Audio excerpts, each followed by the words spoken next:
Middle east లో America Israel సంయుక్త దాడులు ఎదుర్కొంటున్న ఇరాన్ 7 రోజులుగా ఎలా తట్టుకోగలుగుతోంది?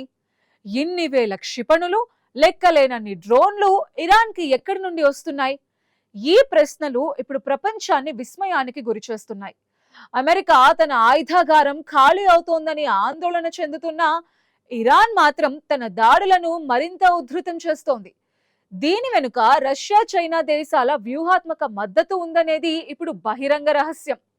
గతంలో యుక్రెయిన్ యుద్ధం సమయంలో రష్యాకి వేలాది డ్రోన్లను సరఫరా చేసి ఆదుకున్న ఇరాన్ కి ఇప్పుడు రష్యా అదే స్థాయిలో ప్రత్యుపకారం చేస్తోంది.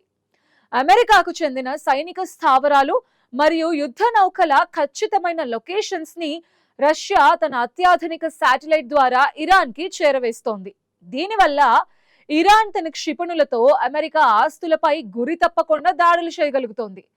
యుక్రెయిన్ కి అమెరికా ఆయుధాలు ఇచ్చి తమను ఇబ్బంది పెట్టినందుకు ఇప్పుడు ఇరాన్ ని వాడుకుని అమెరికాని పశ్చిమాసియా ఊబిలోకి లాగాలని పుతిన్ భావిస్తున్నారు. మరోవైపు చైనా కూడా తెర వెనుక ఉండి ఇరాన్ కి భారీగా ఆర్థిక సహాయం అందించడంతో పాటు క్షిపణి తయారీకి కావలసిన విడిభాగాలను సరఫరా చేస్తోంది. అమెరికా ఈ యుద్ధంలో ఎంతగా కూరుకుపోతే చైనా మరియు రష్యా దేశాలకు అంత లాభం. ఇరాన్ కేవలం ఒక నెపం మాత్రమే. అసలైన యుద్ధం అగ్రరాజ్యాల మధ్య సాగుతోంది. అమెరికా ఇరాన్లోని క్షిపణి కేంద్రాలను ధ్వంసం చేస్తున్నామని చెప్తున్నా, చైనా మరియు రష్యాల నుండి నిరంతరం అందుతున్న సరఫరాతో ఇరాన్ తన ఆయుధ సంపత్తిని తిరిగి పునరుద్ధరించుకుంటోంది. ఈ రకమైన ఇమ్యూనిటీ ఇరాన్ ని ఒక బలమైన ప్రత్యర్థిగా నిలబెడుతోంది. మిత్ర దేశాల అవసరాలను ఆసరాగా చేసుకుని తన పనికిరాని ఆయుధాలను అంటగట్టే చైనా ఇప్పుడు ఇరాన్ ని యుద్ధ రంగంలో పావుగా వాడుకుంటోంది. అమెరికాను ఇక్కడ దెబ్బతీస్తే ప్రపంచాధిపత్యం తనదే అవుతుందని చైనా ఎత్తుగడలు వేస్తోంది. యుద్ధం రణక్షేత్రం నుండి ఇప్పుడు దౌత్యపరమైన వైఫల్యాల దిశగా మారుతోంది. ముఖ్యంగా సౌదీ అరేబియా పరిస్థితి ఇప్పుడు అత్యంత ఆందోళనకరంగా మారింది. తనను కాపాడుతుందని నమ్ముకున్న పాకిస్తాన్ తీర సమయం వచ్చేసరికి మొహం చాటేయడంతో సౌదీ కింగ్డమ్ ఇప్పుడు బ్రిటన్ సహాయం కోరింది.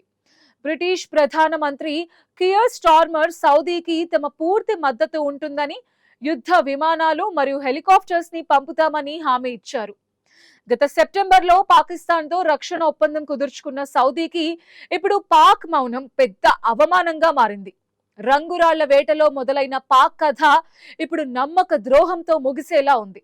తన ఆత్మీయ మిత్రుడికి ఆపద వస్తే పాక్ ఎందుకు పారిపోతోంది? సమాధానం స్పష్టం. పాకిస్తాన్ ఇప్పుడు అటు ఇరాన్ సెగని తట్టుకోలేక, ఇటు అమెరికాని కాదనలేక నిస్సహాయ స్థితిలో ఉంది. ఇరాన్ తన క్షిపణులతో సౌదీలోని ఆరాంకో చమురు క్షేత్రాలపై దాడులు చేస్తున్న పాక్ సైన్యం కనీసం స్పందించట్లేదు.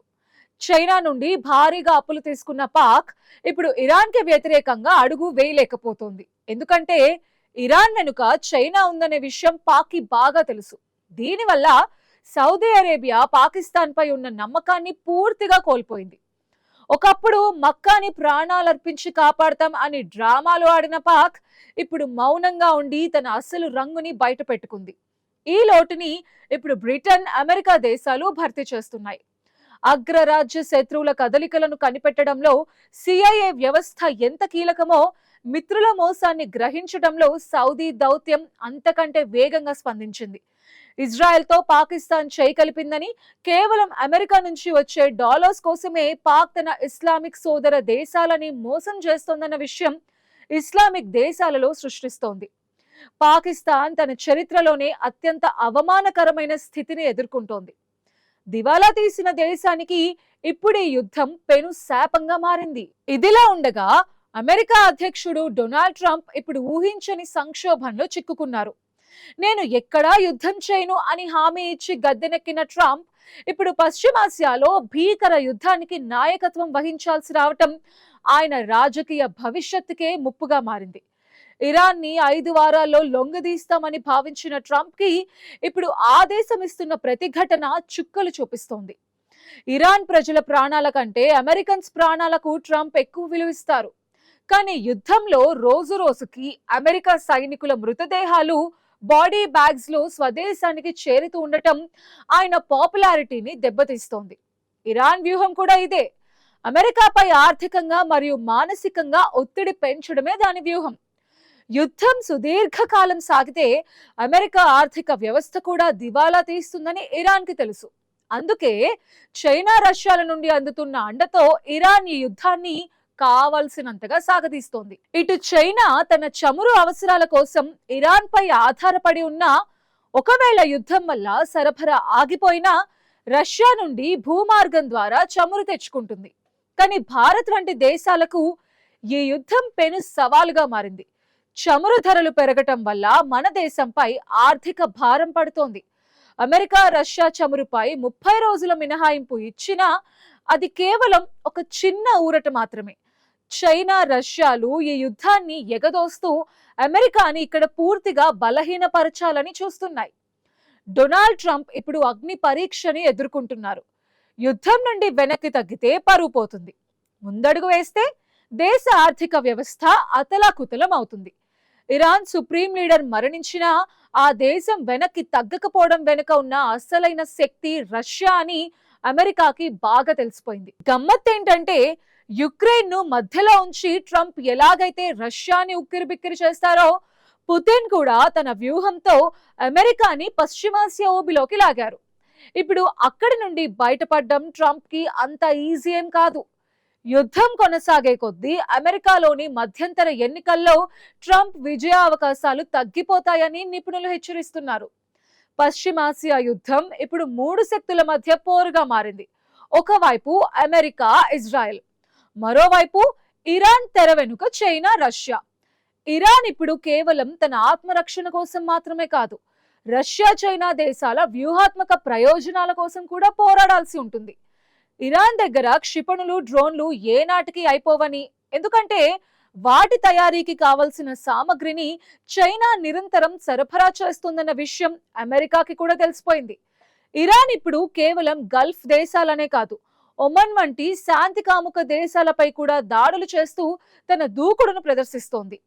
ట్రంప్ హెచ్చరికల మధ్య ఇరాన్ నాయకులు చేస్తున్న వ్యంగ్య వ్యాఖ్యలు వారి వెనుక ఉన్న బలాన్ని సూచిస్తున్నాయి. అగ్రరాజ్యం తన శత్రువుల కదలికలను కనిపెట్టడంలో విఫలమైందా అన్న సందేహాలు కలుగుతున్నాయి. ఇరాన్ కి అందుతున్న ఈ ఇమ్యూనిటీ వెనుక చమురు రాజకీయం, ప్రపంచాధిపత్యం కోసం సాగుతున్న పోరు దాగి ఉంది. భారతదేశం ఈ పరిస్థితుల్లో అత్యంత జాగ్రత్తగా వ్యవహరిస్తూ తన పౌరుల రక్షణ, దాంతో పాటే దేశ ఆర్థిక ప్రయోజనాలను కాపాడుకోవాల్సి ఉంది. పశ్చిమాసియాలో రాజుకున్న ఈ నిప్పు ఇంకెన్ని దేశాలను దహించి వేస్తుందో, ఎంతటి విధ్వంసానికి దారి తీస్తుందో కాలమే నిర్ణయించాలి. ఏది ఏమైనా కథ అడ్డం తిరిగింది అన్న చందంగా మారిన ఈ యుద్ధం ఇప్పుడు అమెరికాకి ఒక పీడకలగా మారుతోంది.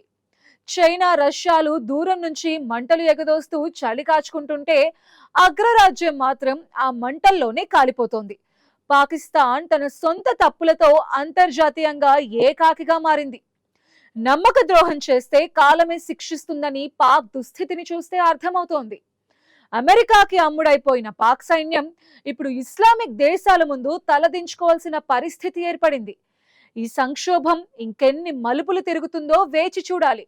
ఇరాన్ తన పట్టును సడలించకపోతే పశ్చిమాసియా ముఖ చిత్రం పూర్తిగా మారిపోవడం ఖాయమంటున్నారు విశ్లేషకులు.